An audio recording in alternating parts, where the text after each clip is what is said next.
presentation by Chinwe was so ably wet the ground before me, it is much easier for me to speak. Indeed, Chinwe has almost made my presentation for me. My able timer, I hope you're not timing me. Now, I was pondering over this latest Ebola outbreak and indeed containment.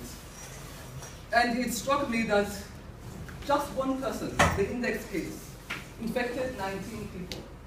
And thereafter, 160-something had been under observation. So which means that one person can affect so many people. Not only in Ebola, but also in your comportment, the way you dress, the way you speak, the way you carry yourself, your attitude, your energy. You can affect people. And that is what we are going to try and discover today. My presentation is an introduction to etiquette and communication.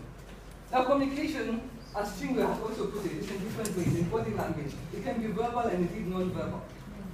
But etiquette is a code of symbols and a code of signals, if you will, that will tell the people or that will help you to conform in any society that you might find yourself. And please note that what I am discussing today is global best practices. In other words, whether you're in China, whether you're in Hong Kong, whether you're in Australia, wherever you might find yourself, Liberia, Sierra Leone, it's the same rules and the same set of symbols that apply. I'm very pleased to meet you. As Chinwe said, I am smiling. My body language, I hope, is right. My name is Sonya Allanah. Now, what is etiquette? And one of my mentors, Emily Coast, put it very easy. She said that etiquette is the science of living. Now think, just check it out. The science of living. It embraces everything. It is ethics, it is honor. When you know etiquette, you know what to do and when to do it. Automatically, it gives you dignity and you stand out. You know, sometimes you would have come into the presence of somebody and you just like that person.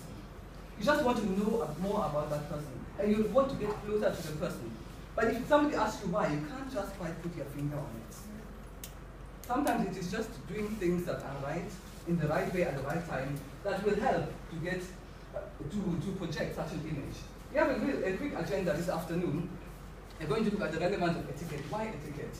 We're going to look at first impressions, introductions, dining etiquette, and a few etiquette tips. Now, Chinwe has said most of it, so you're going to hear a little bit of repetition. But what is the relevance of etiquette? I too will want to make it a little bit interactive. Why do we need etiquette? Why do you think we need etiquette? Yes, you're smiling at me, my pretty lady. Well, I think it's to show your personality. Good, to show your personality. Definitely, it shows your personality. Yes. To do things when Good. To know things to do when they're supposed to be done. A gentleman, Mr. Unity. Yeah, to give order to society. To give order to the society, yes indeed. Now one, it gives you an aura of professionalism. And professionalism in whatever area you might find yourself, even if you are a housewife. Everything can be professionalized. If you're a cleaner, there's a way of professionalizing even your cleaning skills. Confidence. Chinwe asked earlier, how many of you would like to come out here and speak? And like Chinwe, I have butterflies and I'm shaking all over. But the confidence that you get from knowing your subject, from knowing what is right, you can stand before any audience. And if I tell you my early experiences in university, she talked about secondary school, in university, my final year, when I joined the River State Association and I was asked to say the closing prayer, I was so tongue-tied I couldn't. And when I tell people that I'm painfully shy, they always look at me and say, you? Yes, me. I am painfully shy. But etiquette has afforded me the confidence to speak before kings and queens and presidents. You heard my, my profile being read earlier on. When I was face to face with Mrs. Thatcher, you have to say something. When you're talking to the queen, you can't just say, actually, yes, well, Her Majesty said, you don't look silly, you know? So you have to at least exude a certain aura to come across as being confident, credible, interesting, knowledgeable, and certainly intelligent. Then there is what is called effective communication. We all communicate in one way or the other. But is that communication effective? Because if I communicate something, let's say a husband and wife are strolling in the evening, and there's a full moon, and the wife says, oh, there's a full moon. And the husband says, yeah, it's nice. To the husband, there's a full moon, it's right. The wife means I'm feeling romantic. When they get back home, the husband says, what's wrong with you? He said, nothing. They said, oh, what have I done? Nothing. Why? Because she wanted to communicate, I'm feeling romantic. But he just heard that there's a full moon. So the communication was not effective. Alright, so effective communication is key. And then, etiquette can mean the difference between success and failure in any aspect of your life. Say the wrong thing in the wrong place and you're done. No matter what. And that's where we're going to go into when we're going to talk about first impressions. Because the first impression is key. It can make or break you, quite literally. And here we are. First impressions. The very first thing you see when you meet somebody, the very first thing that you saw or felt when I came on stage. What is she looking like? How is her hair? How are her clothes? Is she too fat, too thin, too whatever? Because light travels faster than sound. So before I even opened my mouth, you would have already made up your mind and you would have made a judgment concerning me. Forget what you heard, but from what you saw. So either this woman is credible or not. So let's find out, how do we then create a powerful first impression? Because you see, one thing that we need to do is we need to be consistent in everything that we do. So in other words, if you want to convey an impression of power, of authority, of credibility, it has to be consistent with the way you look, the way you speak, the way you are perceived. You must have heard sometimes when somebody has told you about someone, or maybe somebody's discussed, and then someone says, that one, no, that one is, forget it. No, she's really very nice once you get to know her. But not every time do you have the chance to get to know somebody. So you have to get it right first time. You will never get a second chance to make a first impression. And first impressions are lasting impressions. Experts say that you have 7 to 15 seconds. So everything that you take in on the subconscious. It's not about that you say, okay, 1 second, 2 seconds, the rest is nice, 3 seconds, okay, her dress is fine, it's fine, no. It is subconsciously done. So in spite of yourself, an opinion has been formed, a judgment has been made. It starts with me. We need to, in everything, look like you take care of yourself. Look like you care about yourself. Charity, they say, begins at home. And if you want to love others, you must love yourself first. So when you love yourself, what you do, you painstakingly take care of yourself. And I tell you, it always pays off. Pay attention to your fingernails, your hair, your makeup. If you must wear makeup, make sure you know how it is applied. These days, thank God, you can go onto YouTube and it will tell you everything from how to apply eyeliner to foundation to whatever. You know? Because sometimes I've seen people that have attempted another effort at recreation of what God has already done. And of course, you know, anything that you do, there is no recreation. So you can imagine, we've had some very terrible outcomes from there. So if you're sporting facial hair, ensure that it is trim and tidy. This gentleman we know, and he looks very good here. Some of them we know him. But you see, it's about first impressions. The way you dress, it affects how others view you. True or false? True. I don't know, but do you know that gentleman? I don't know, he may have been around somewhere. So next, let's talk about clothing. You know, people always say, when I talk to them about etiquette, and they say, madam, you know, you have to have a lot of money, whatever. No, you don't. It's not about money. It's just about wise decisions. Because if I have decided to buy a white shirt, it is a decision. Now, whether the shirt is white or pink or whatever, bronze or silver, it is still the same amount, but it is the color that is the function of how you are perceived. So we need to make wise choices in our clothing. You don't have to spend much. And you don't have to spend often. But just spend well or spend smart, as some people would say. The important thing is that you must dress to suit the occasion. So anywhere you go, because you are judged by what you wear. So if I'm going to visit a motherless baby's home, and I have 6 bangles on one arm, and diamond rings on every finger, what am I conveying? It doesn't just suit the occasion. If I'm meeting somebody who's been bereaved, and I'm wearing my 8-inch heels, and I'm clogging along with a bright gaudy t-shirt and very tight velvet leggings, what does it convey? Certainly not empathy. So we must first and foremost get it right. So if I'm in a formal setting, if I go to a corporate office, so definitely I'm expected to dress corporately. So that is really the rule of the thumb. And then avoid provocative, too tight or ill-fitting clothes. Avoid clothes that have a tear or a button missing or things like that, or that are not well ironed. Clothing should be clean, well ironed, so no missing buttons, no threads hanging, no unraveled hem. Have you ever seen somebody walking and the hem of his jacket is unraveled? But it just looks sloppy. It gives you straight away an impression. And then be color coordinated.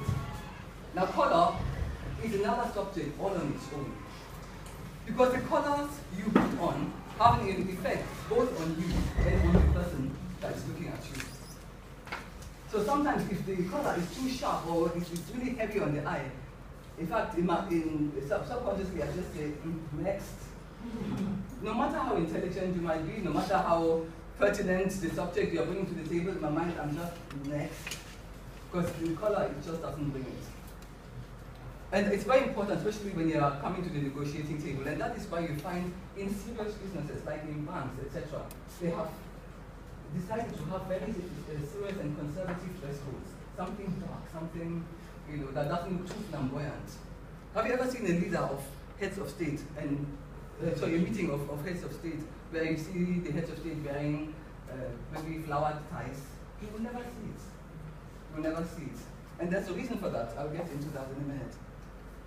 For gentlemen, there is a very simple rule of the thumb, and that is leather to leather and fabric to fabric. What does that mean in effect? It means that if you are wearing a belt, it must match your shoes.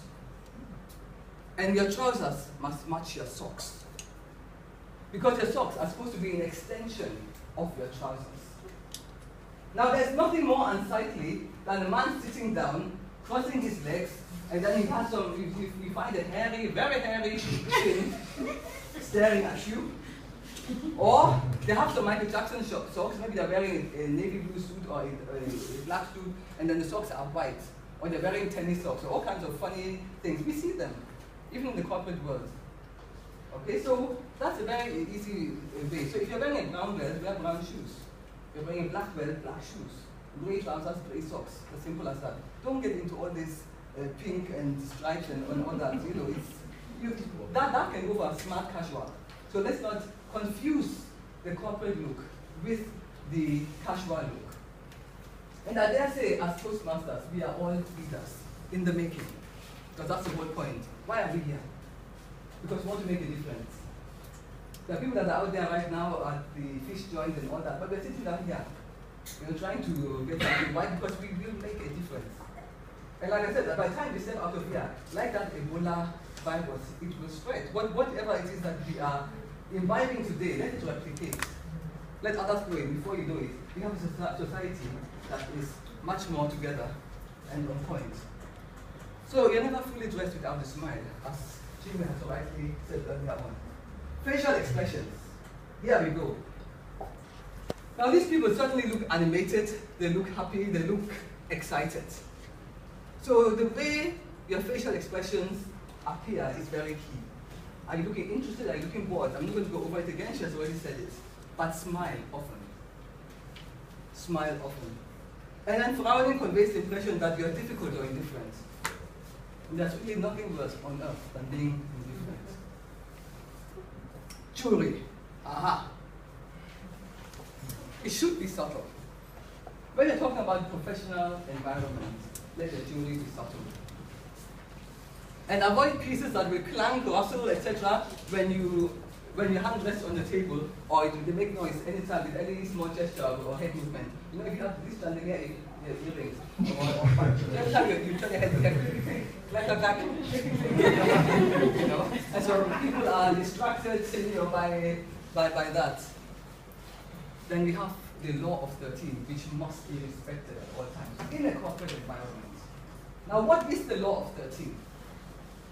If all your accessories add up to more than 13, you're overdressed. So that is irrespective of whether you're male or female. So for example, if you're a man and you're wearing a blazer, the blazer has ornamental buttons, so they count. So sometimes you have 3 or 4 buttons here and 4 buttons there and whatever. So don't wear now additional jewelry. Don't go and wear a gold chain or a bangle or anything that is unnecessary on top. It just doesn't cut the picture. And for a lady, I'll give an example of the accessories that I'm wearing. You can count. I'm wearing earrings. They count as 1, 2. I'm wearing a watch, 3. I'm wearing 4, bangle, 5. Even the buckles on your shoe count. If you have ornamental buttons or buttons. So all that, it counts and it adds up. So do a quick check. I count every Monday. When I'm going to the office, I count and I ensure that I am within a range. I remember I went to one meeting and one woman had 12 bangles on one wrist alone. So she was really going out the table and removing them.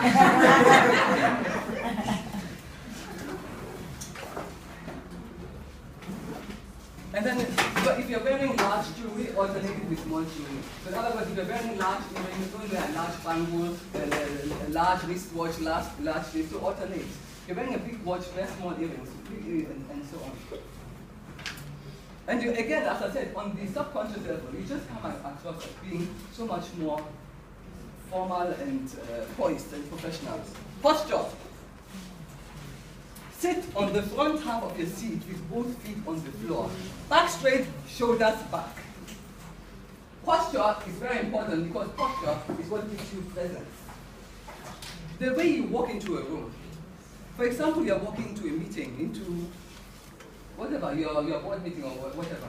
Once you come into a meeting, or once you walk into any room, into any assembly, people should take note that somebody has entered. And it's your posture that will stand you out. Now, there is a way you should always imagine that you have a rope at the back of your head which is tied to the ceiling, and there's a heavy weight pulling you up. So that will make you stand so much straighter. Let's just stand up and let's just imagine that. So now you imagine, no, don't lift your head up. Don't lift your head up. But you're standing straight, your shoulders should be relaxed. But just imagine that it's a rope at the back of the head, it's tied to the ceiling and somebody is lifting you up. So there is an elongation from the spine and you're lifted up. So when you walk, we don't have the space here, because I would have said that we should all walk. Please sit down. We should all walk around. Because you see that when you strike into a place, you start saying,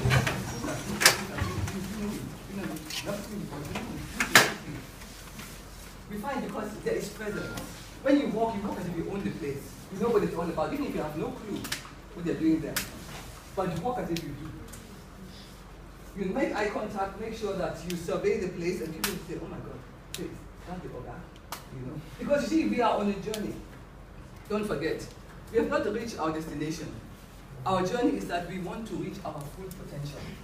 And to reach our full potential, we always have to have an attitude of being at our best at all times.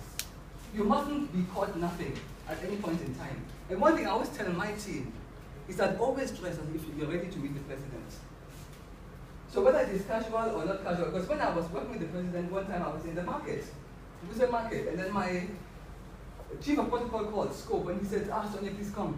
The president is having a special envoy from Algeria. You have to translate. And I said, Scope, I'm in the market. He said, hey, come now, come, just come quick. I said, Scope, I'm wearing jeans. He said, you're wearing jeans? I never again got jeans. Because at any point in time, I must be ready. You get to a level where at any point in time, you can be caught before anybody and you must be ready, unashamed. So what happened, I didn't have the time to go home, change out of my jeans and get back to the villa, so definitely I wasn't there. It was counted as a minus for me. You understand? So whatever your profession may be, make sure you project that. I can be casual. It will be understood, it will be accepted, and it would be taken on board. For example, a person wearing what the dear lady is wearing there. It was perfectly okay. On a Saturday in the market, you don't expect me to come in a suit and whatever. But jeans were unacceptable. Okay, so we talked about avoid crossing your legs, whether you are male or female. Let your feet remain on the floor.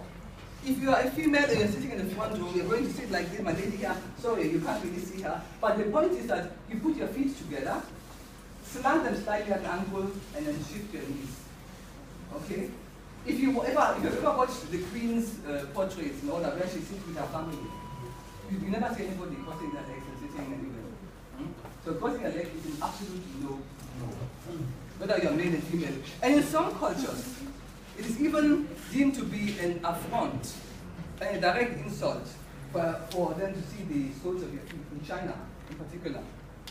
So if you cross your leg like some men do, they cross their legs like this and then the soles of the feet are pointing somewhere, it's the height of the insult. So you must be conscious of that. And do not shake your legs or bounce them up and down. Some people do when they're sitting down, they'll be shaking one leg or bouncing it or whatever. Number one, you are distracting the other people in the room, and if it is your nervousness, please internalize it. Don't do it. And always act as if you're wearing an invisible crown. So whether you're sitting down, whether you're standing up. So imagine if you have a crown on your head, how do you walk? You walk straight, you walk tall.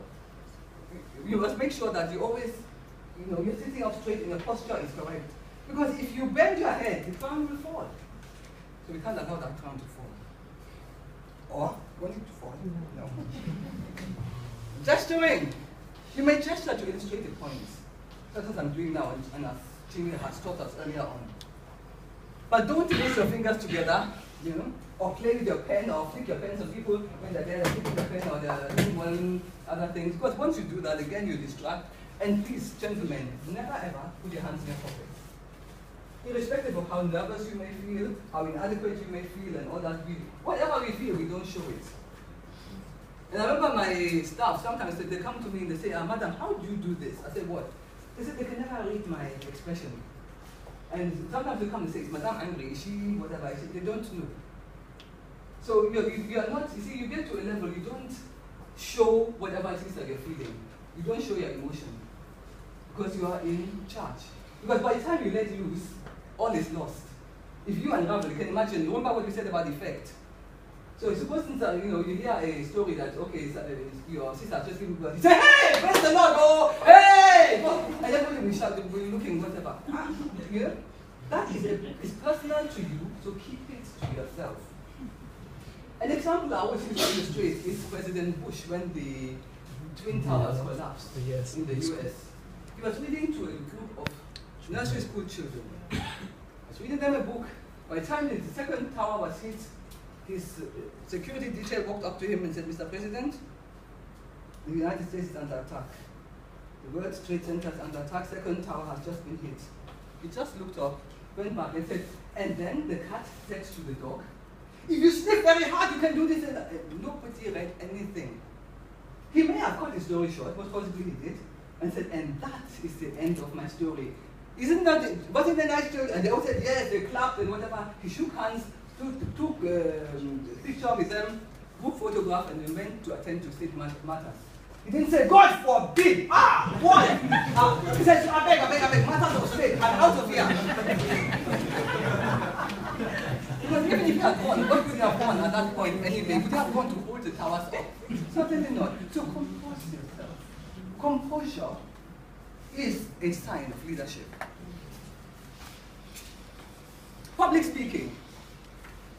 Now, as Toastmasters, definitely we will speak in public, because that's what it's all about. At one point or the other, you will speak in public.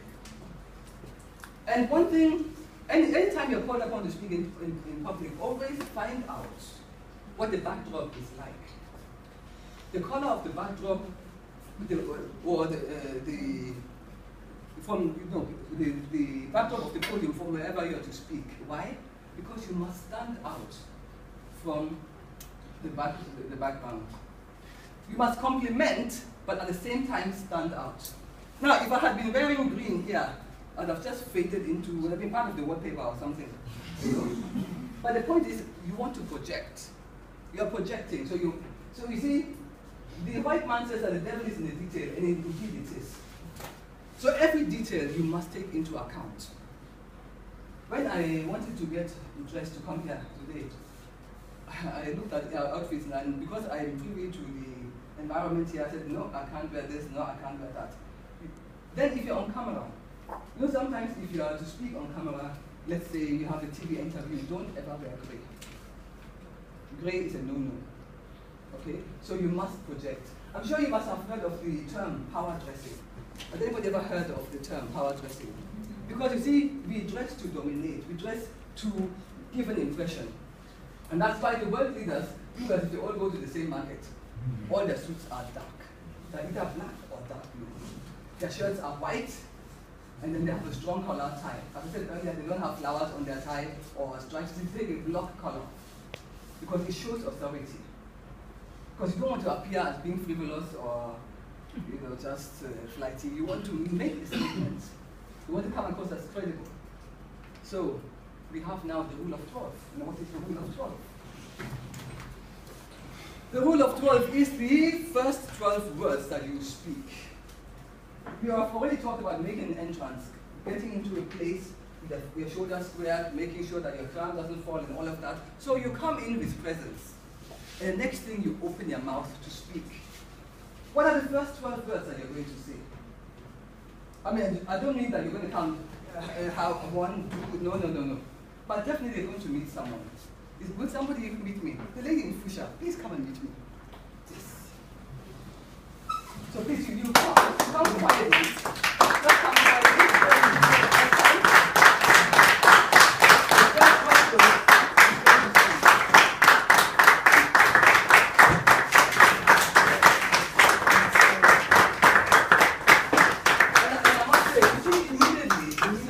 I picked her out from the crowd. Why? Because the lady is dressed. Her dressing has already made the statement. Straight away. So I know that this is somebody who's serious, this is somebody who cares about herself, this is somebody that I would like to meet. Because, and already her color, the color was carefully chosen, but it complements. Right? So she has come dressed. And you see, in Italy, for example, if you're invited to a place and you don't make up, you don't have maybe a little bit of lipstick or whatever, it is considered bad manners.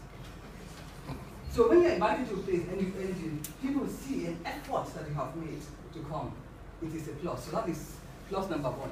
So, pleased to meet you. Are you counting? Please speak.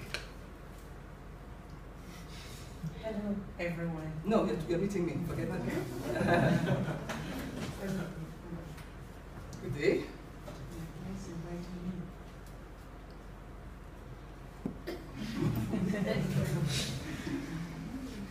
We appreciate it. I want to learn from what is coming. Where are we? Huh? How many? 11? Yes. Okay, very good. Thank you very much.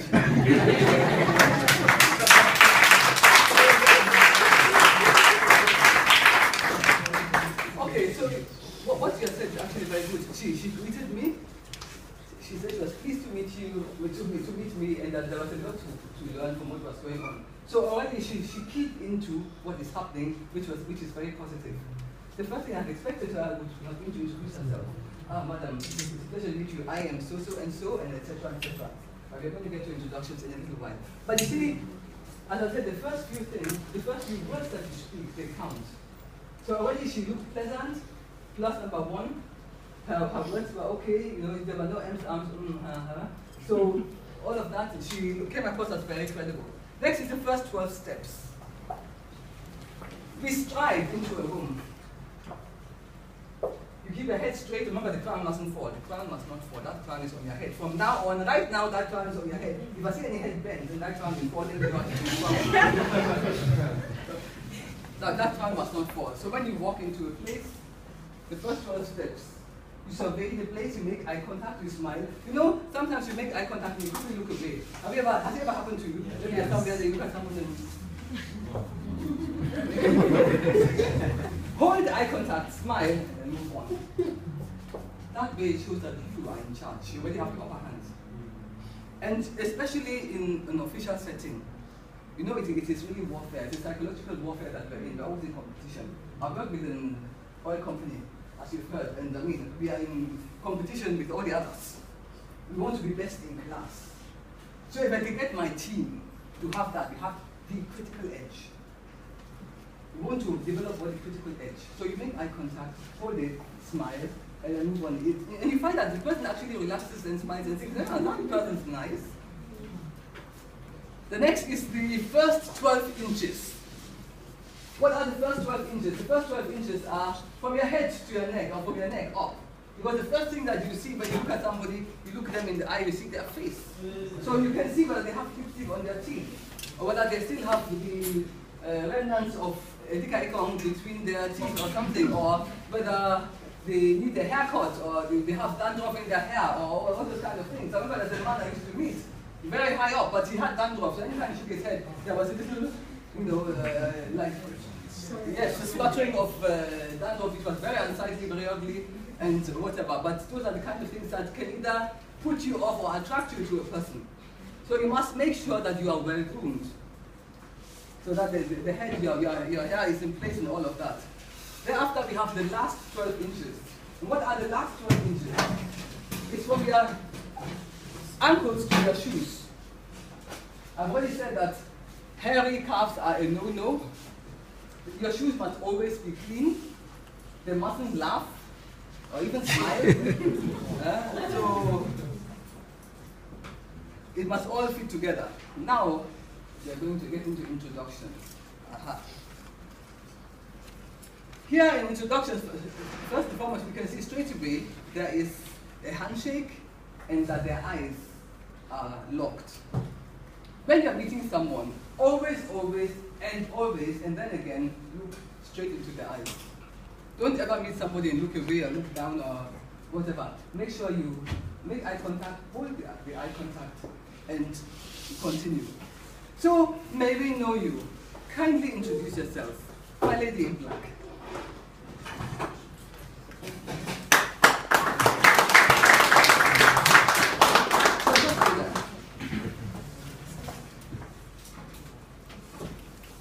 Introduce yourself. Hello. I am Chika Okoye. I'm a lawyer, and currently I'm doing my NYC at the Nigerian Security Academy. Thank you. We'll give a round of applause. Very well said. Hello, I'm Chika Okoye. Many people don't know how to introduce themselves. They introduce themselves with their last name first. And it is almighty confusion, even on their complimentary cards. Instead of putting Sonya Allanah, they put Allanah Sonye. Your first name should come first. That's why it's called first name. So I don't know at what point we switch the order. So anything I see first, I call you by that name, that's in first name. So your first name should come first. So it's not I'm Allanah Sonye, I'm Sonya Allanah. So that is the number one. And then we have the handshake. Now the handshake should start with eye contact and a smile, as I said. It should be firm but not strong. So in other words, when you meet someone, when you shake hands, you see this web here. It should be web to web. Don't worry, there's no Ebola, we can shake hands. Web to web should be strong, please. Strong but not firm but not strong. It's a pleasure. So you just exert a little pressure and let go. But not, thank you very much. Please be seated. But not this bone crunching one that you go. Especially if you're wearing a ring and somebody will be squeezing your hand and you say hi. So please, it should be firm but not strong. And then it should be up and down, not sideways. So sorry, let's start again. So when you're shaking hands, it's like this. It's not like a hair. So and don't start going like this at the end. Right? So just shake. And you also close with eye contact. So you open and close with eye contact. For a female, always allow a female to extend her hand first. So as a man, you don't just say hello and you start stretching your hands towards the female. It's impolite. Anywhere in the world. When you meet, the woman is to initiate the handshake. Then be alert to cultural sensitivities. Of course, we know Muslims don't normally like to shake hands with the opposite sex, so just be alert to that, and bow or incline your head slightly, and that would do. So the art of introductions. How do you introduce a third person? So the simple rule of the thumb is that always call the name of the most important person first. So if I'm to introduce, let's say, someone to the president, Mr. President, please, let Mr. President please come. Let's introduce someone to you. And Abraham, please come. Mr. President, may I have the honor to introduce to you Mr. Abraham Shelika, a new Toastmaster. So do you see, the first thing you call the name of the most important person first. So that will dispel all the mystery about what to do. So I don't say, Abraham, meet the president. No, it is Mr. President. So you call the most important person first. Thank you. And then you say, I would like to introduce, etc., etc. And then you state the name of the person being introduced. So remember that you must complete it. You don't just say, Mr. President, this is Abraham. And whatever. You must also then say, Abraham, Mr. President, the President of Toastmasters Unity, etc., etc. Okay, so you must close the introduction. So when somebody is being introduced to you in your office or wherever, stand up when meeting people for the first time, irrespective of rank. If you have a new cleaner in our office, and the person is brought in and is introduced to me, I get up. And then secondly, you go around anything that is between you and that person. So you don't stretch your hands across the table and say, hey, how are you? You walk around, and then you greet the person face to face. Don't let anything, podium, whatever, lectern or whatever, let nothing be in between you and the person. Then pay attention to the other person and what is being said about that person. He said, okay, he's a new cleaner, he's the supervisor of the cleaners. He said, oh, that's interesting. How many cleaners are under you? Say something to the person. Just say, okay, that's fine, okay, whatever. See, when you're in a leadership position, you're never too big for the small person. You must always give maximum respect to the human being. Because first and foremost, they are human beings. There's no animal that is being brought to you. Even when a dog comes, you pat it on the head. How much more? So that's important. And then deference to introductions. In introducing somebody, be formal. So if I'm introducing Mr. Abdul to you, or the Honorable Minister, use that title. When I said Mr. President, he would now say, hey, okay, how are you? He will also say Mr. President. So use the same title. And if I'm introducing someone and say, okay, please meet Abdullah, you don't say, hey, Abdullah now. You're not at liberty to change anybody's name. It's absolutely the height of being impolite.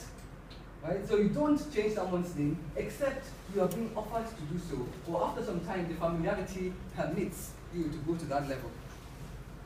And always remember to close the introduction by saying something like, it was nice to meet you, never simply walk away. So pitfalls to avoid: embarrassing situations, scandal of any kind, display of anger, bad image. My names are. Some people say, yeah. Some people, when we say, may I know you please? He said, my names are Chief Patrick, Frederick, something or the other, whatever. So even if your parents gave you 6 or 9 names at birth, it is still my name is, not my names are. And if you have a title, such as Chief, Honorable, whatever, that is not your name, that's your title. So what is your name? Well, your name is Sonya Allanah. But if I happen to be Senator Sonya Allanah, I can say I'm Senator Sonya Allanah, but I wouldn't say my name is distinguished. No. So that's another thing that we often hear. And please avoid, how was your night?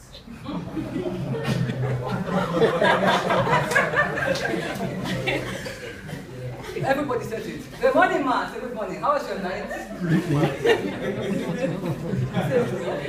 My night was dark. And let's assume I really had a bad night. What are you going to do about it? So, there's many things that we say that are really unnecessary. And then in different cultures, it is misunderstood. I have a French MD. And the first time he came and somebody says, MD, good morning, how's your night? He said, my night. My night, he was alarmed, you know, so he said, you want the details, and you know, so so just leave it. Another common mistake is all protocols observed. Yeah, they function, and very often you'll be called upon to swing. The MC would have made the protocol, would have made the protocol order. Any subsequent speaker that comes up is simply distinguished, ladies and gentlemen. He will acknowledge the chair. In this case, Mr. President. I say, Mr. President, or the Toastmaster, distinguished ladies and gentlemen, you cannot go beyond distinguished, being distinguished. That includes all. If you don't now start going again to this and to that, or I stand on existing protocol, or all other protocols duly observed, or whether duly otherwise it's wrong. So please, let's just cancel from our lexicon. The next about our image is our internet image. Watch out, you are in cyberspace. All kinds of things are flying out there now, and we have keyed into all kinds of things, from BlackBerry Messenger to Facebook to Kik to name it, to Instagram to YouTube, etc., etc., etc. Watch out, you are in public. Nothing is private anymore. Once you sign up to any of these accounts, nothing is private. Beware of inappropriate pictures and status messages. You never know where they will end up. Before I move on from that, a young man in a multinational company in England, he was a cyclist. I mean, he had a hobby, and that was cycling. And so he started a cycling club in his community, his local community. And after some time, you know, it became a big event, and it became an annual event. And he kept on putting all the cycling activities on Facebook. And then they were looking for someone in this organization to take a very specific position. And they just happened to go on Facebook, and they saw this young man's activity as an organizer of a cyclist or whatever event. Because of that, he got the job. Why is it that this person is somebody who knows how to organize, he can harness people, he can bring out the best? That's the man. Now this was positive. How about if it is something negative? If I Google your name and I see you with cleavage and whatever showing, and then you call yourself sexy babe or something like that, I'll just do it and say next. You see, people are looking for associations. When they look at you, when they Google your name, they want to see the trends. Who are you associating with? What articles are you posting? Whatever. And that will give them immediately an impression about you. So let's watch it, what you're putting on Instagram or on LinkedIn or whatever. And then avoid funny, suggestive email addresses. As a leader, we are getting to the stage, you know, we should just be having normal emails. And all these addresses are people that have come across, of course.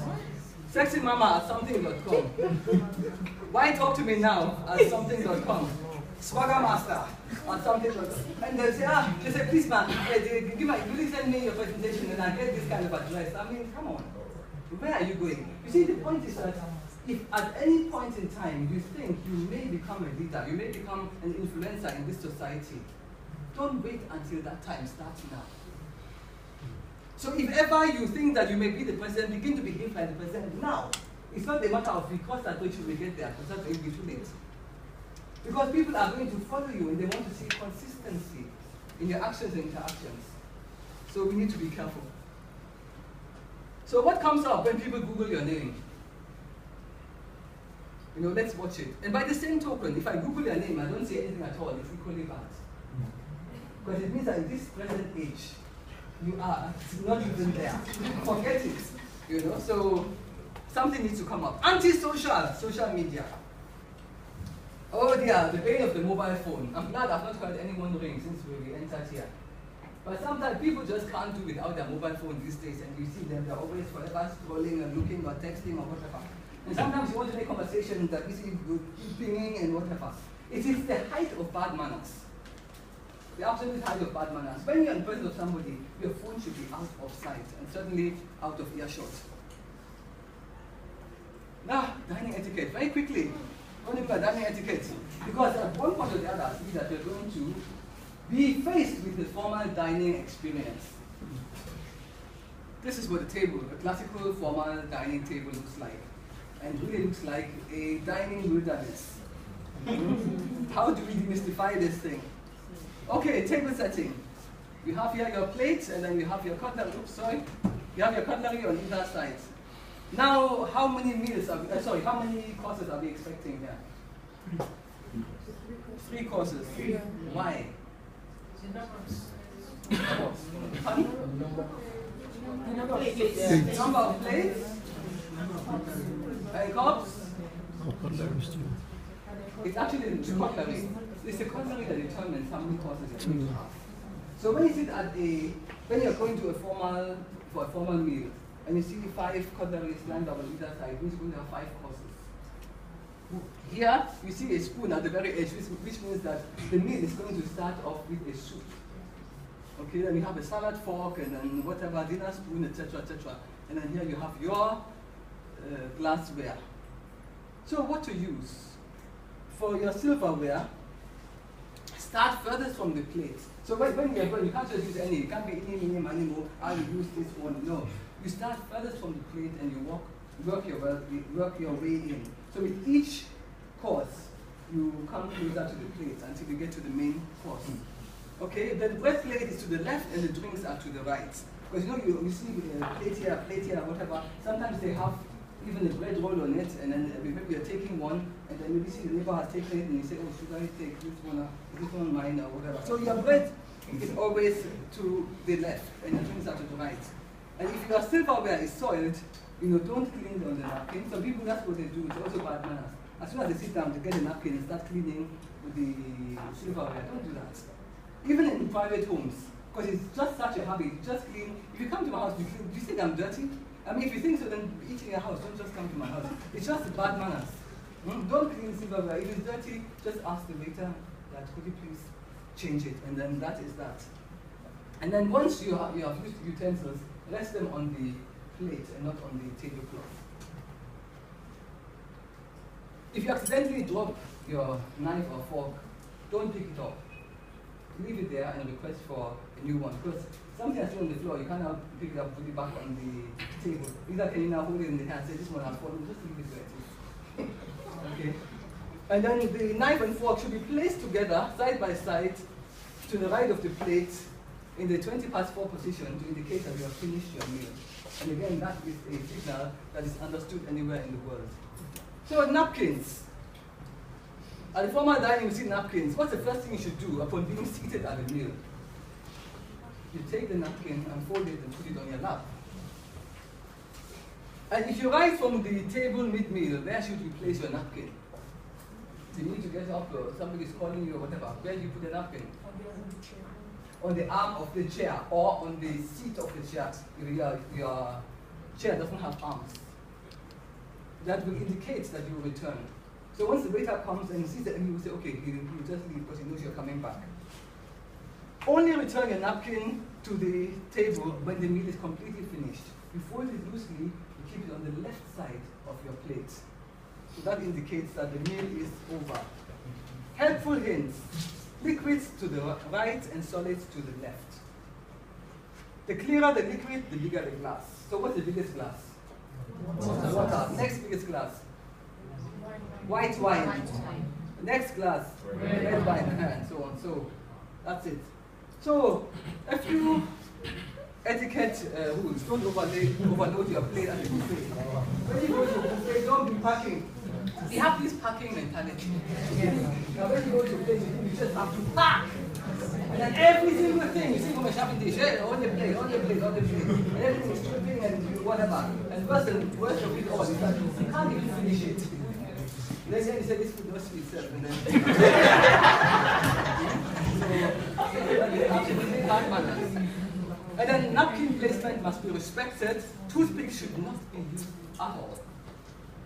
So if you have an offending piece of meat between your teeth and whatever, you take a sip of your glass, try to dislodge it discreetly, don't start going,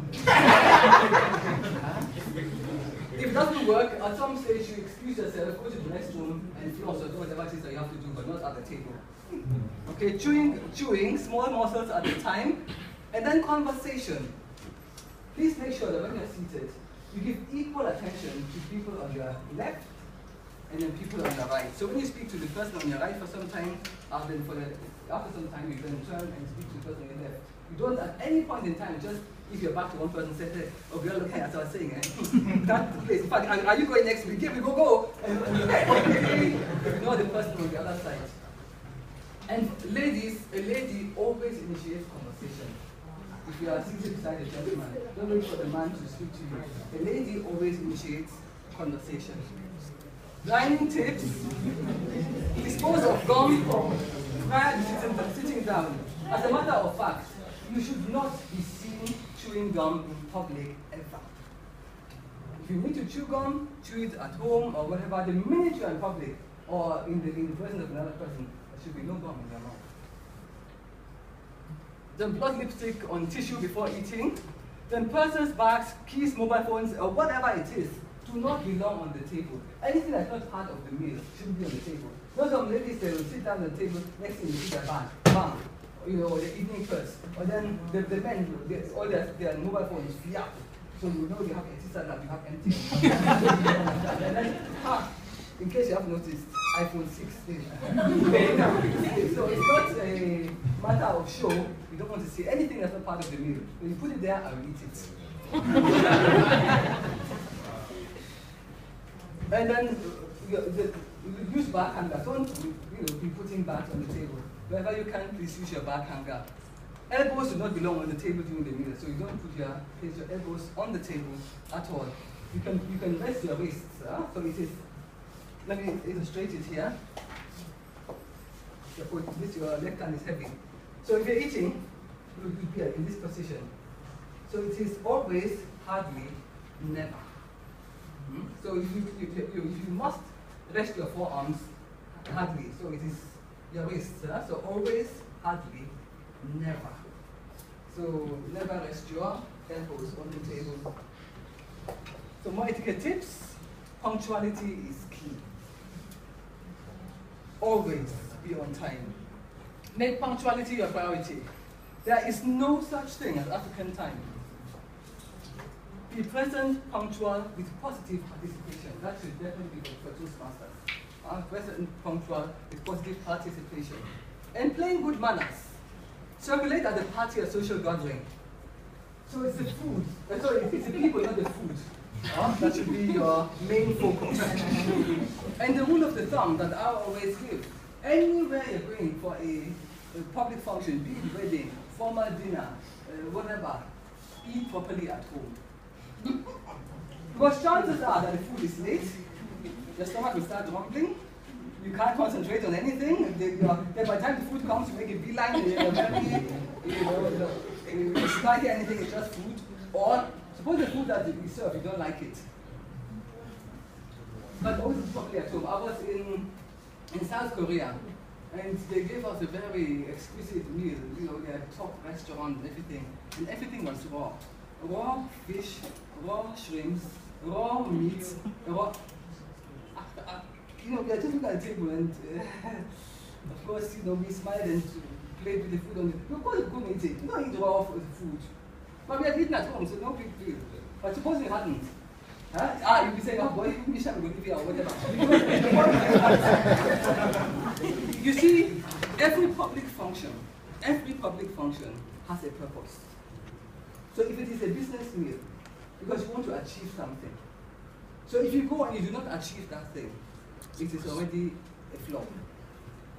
Our diplomatic training informed us or instructed us that when we go, or any place that we go to, you must go prepared.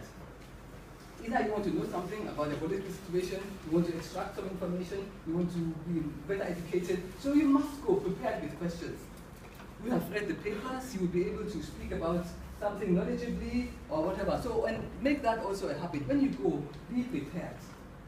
Because if you're going to a public function, and I'm talking about a cocktail sounds very easygoing, social. It's more than a social meeting because it is a networking opportunity. And the greatest opportunities you meet at such places. So if you go to a cocktail and somebody says to you, so what did you think about this Oscar Pistorius' judgment? And he said, who? I haven't heard of him. They said, okay, let's try again. He said, wait, you know, the way the crude oil price is now fluctuating. What? And he said, fluctuate, fluctuate. Then they tried the one last chance. They said, okay. They said, nice fella, isn't it? They said, I didn't look outside though. So you just usually, because you're supposed to make conversation, so you have to come up, you must know something. You must bring something to the table, you must contribute to the conversation. So never publicly correct others' manners. Don't say, hey, oh, you gotta move that thing. Or they said you should not put any back. So you just leave it. I mean, you know, and eventually it will spread. There are other ways of letting somebody know. But in public, don't ever put anybody down. And say please and thank you to waiters, flight attendants, etc. The little things you do, they go a long way. You know, so people think that when they're big, those little people don't exist. That's when they exist the most. Call them by name. So it matters a lot. And then take permission, gentlemen. Now we are in a room and it's a little bit hot. If you want to remove your jacket, you must take permission from the ladies. Wearing the jacket. You can't say it's hot when you remove your jacket. Or from your host.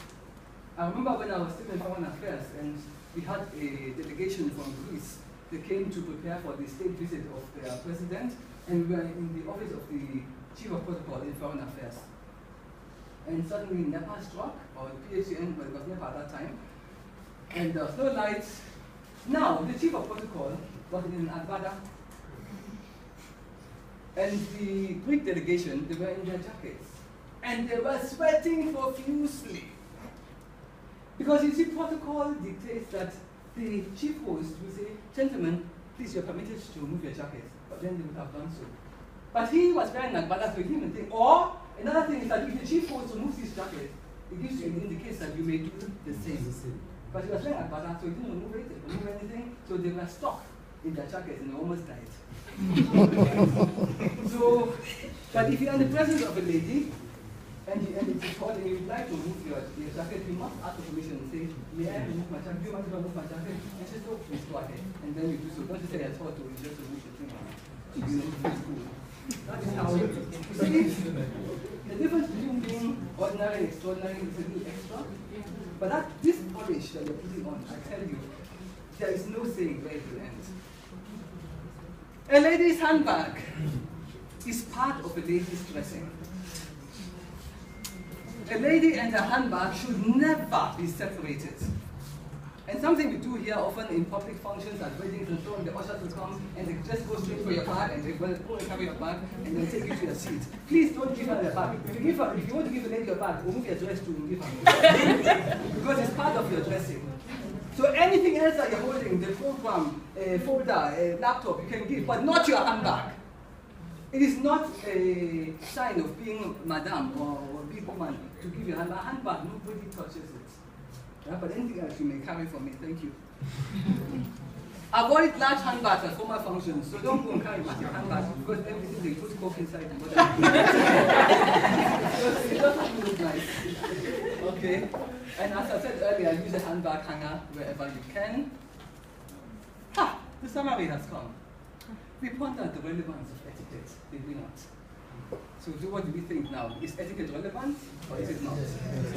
And we became acquainted with the elements of first impression, both from the way we speak, from the way we walk, making sure the crown doesn't fall, the very first steps, the first words, and definitely being coordinated. We learned about introductions, what to say and what not to say. And we demystified, to some extent, dining etiquette. And I hope that we are committed henceforth to always being punctual. Professional presence is not about being noticed. It's about being remembered. Final word. Good manners will open doors that the best education cannot. Thank you for your kind attention.